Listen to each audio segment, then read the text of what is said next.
Welcome sa Magulo Kong Kitchen. Cook with me, steak. So, magluluto tayo ng steak. Sinalang ko na dyan yung butter, garlic, at saka yung dried rosemary. So, dried lang yung ginagamit ko, guys, kasi mahirap din makahanap ng fresh na rosemary. So, kapag nang may nakita, tsaka ko lang ginagamit. Tapos, ayan, 2 minutes pala ang bawat sides ng pagluluto ko ng steak.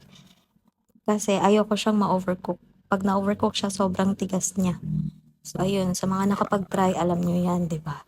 So, after kong maprito ng 2 minutes, kinakat ko na siya para makita ko kung hilaw pa ba or ano. Gusto ko kasi yung hindi, wala ng pink-pink. Pero malambot na rin siya.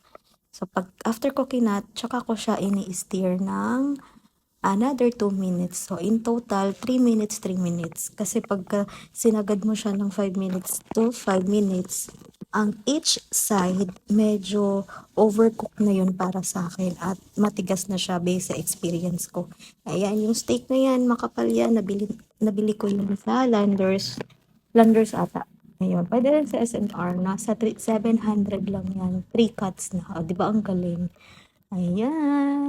Ang lambot niyan guys at ang sarap. Salamat. Babush.